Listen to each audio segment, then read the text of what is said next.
Let us see the step-by-step procedures that is involved in analyzing the frame structure by using FEA concepts. As it is already discussed that frame is a combination of flexural deformation and the axial deformations. One must remember the stiffness matrix of the frame element in order to analyze the frame by using FEA concepts. So the degrees of freedom that is involved in a frame element will be vertical displacement, horizontal displacement and the rotation. Vertical displacement is represented as F1y and horizontal displacement is represented as F1u, and the moment or the rotation is represented as theta. In short, the degrees of freedom for the frame element will be F1x, F1y and theta. So at a single node, we can observe 3 degrees of freedom.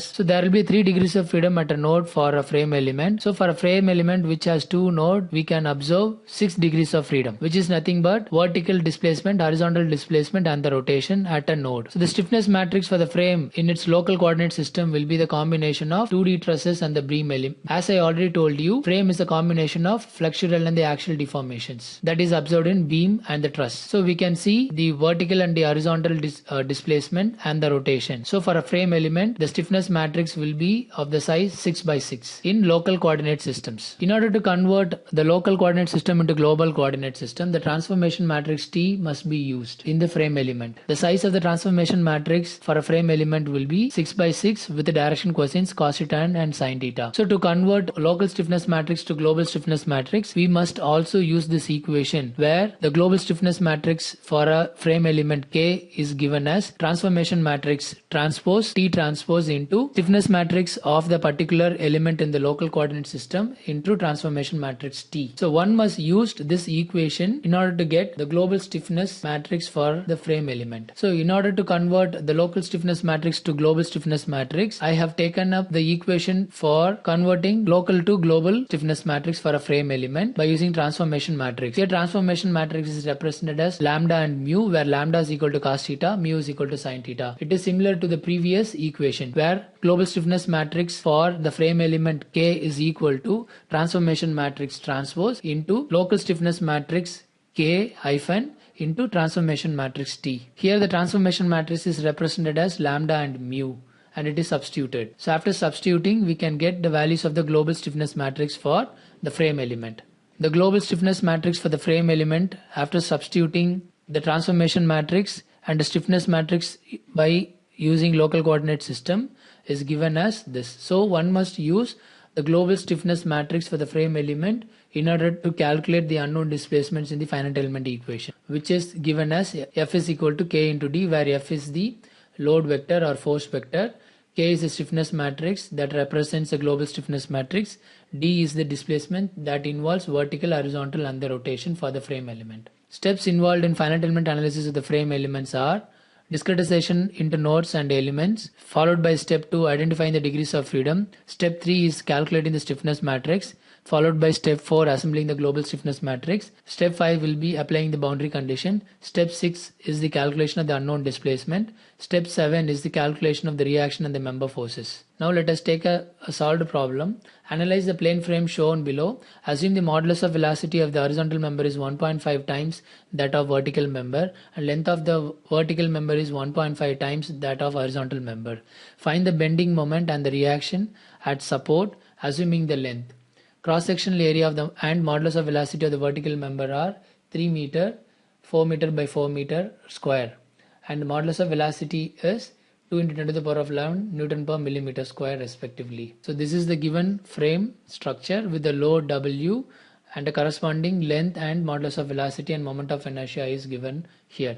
You can also observe the support A is fixed as well as C. So the first step is the discretization of the frame into nodes and the element. Since the frame structure has 2 elements, element 1 and element 2, it will have 3 nodes, node 1, 2 and 3. Each node will have 3 degrees of freedom with vertical, horizontal and the moment. So after discretizing into nodes and the element, let us now see the start node and the end node and the corresponding rigidity modulus, which will have the values of E and I and the corresponding nodes. As I already told you, frame is a combination of flexural and axial deformation. The degrees of freedom in terms of vertical, horizontal and rotations are given in this tabulation in order to understand it easily with respect to nodes. Step 3 is the calculation of the stiffness matrix. This stiffness matrix is represented in terms of local coordinate system. So for the element 1, which will have node 1 and node 2 and its corresponding degrees of freedom or nodal displacements in terms of vertical, horizontal and the rotation is given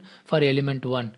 By substituting the value of E, I and L, the local stiffness matrix for element 1 is given as K1 and its corresponding degrees of freedom or nodal displacement as 1, 2, 3, 4, 5, 6. Similarly, the local stiffness matrix for the element 2 is given as K2 and the corresponding displacements as 4, 5, 6, 7, 8, 9. Displacement here represents displacements and the rotation, since the frame element has vertical, horizontal displacement and the rotation. So in order to convert local stiffness matrix to global stiffness matrix, we must also use the equation K, which represents the global stiffness matrix. The local stiffness matrix can also be converted into a global stiffness matrix by using the equation K global is equal to transformation matrix transpose of transformation matrix T transpose into local stiffness matrix into transformation matrix. By substituting the values of the transformation matrix and the local stiffness matrix, the global stiffness matrix can be obtained from the structure. Since it has 3 nodes and each nodes will have 3 degrees of freedom such as vertical displacement, horizontal displacement and the rotation, 3 nodes will have 3 degrees of freedom. So 3 into 3 will result in 9 by 9 size of the matrix. So the size of the global stiffness matrix will be 9 by 9. The size of the global stiffness matrix depends on the number of the elements and the number of the nodes. So in this case, the frame element has 3 nodes and the degrees of freedoms are 3. So 3 into 3 is equal to 9. The global stiffness matrix will be of the size 9 by 9. Similarly, member has 4 element. It will have 4 nodes and the degrees of freedom will be 3. So 4 into 3 is equal to 12. The global stiffness matrix will be of the size 12 by 12. Step 5 is the boundary, applying the boundary condition. Since support A and C are fixed, its vertical, horizontal and the rotation in displacement matrix will be 0, which means delta XA, delta YA and theta A will be 0, and similarly delta XB, delta YB and theta B will be equal to 0. This means if the support is fixed, its corresponding vertical and horizontal and the rotation will be equal to 0. Since node 1 and node 3 are fixed condition, its boundary condition will be 0. And a corresponding load vector by using the fixed support condition, we can calculate the load vector. Step 6 is the calculation of the unknown displacement by applying the boundary condition. By removing the rows in the column that has 0 boundary condition, the unknown displacement such as delta XB, delta YB and theta B can be calculated. By removing the rows in the column that has 0 boundary condition, the unknown displacement in terms of vertical, horizontal and the rotations can be calculated as delta XB, delta YB and theta B. And after calculating the unknown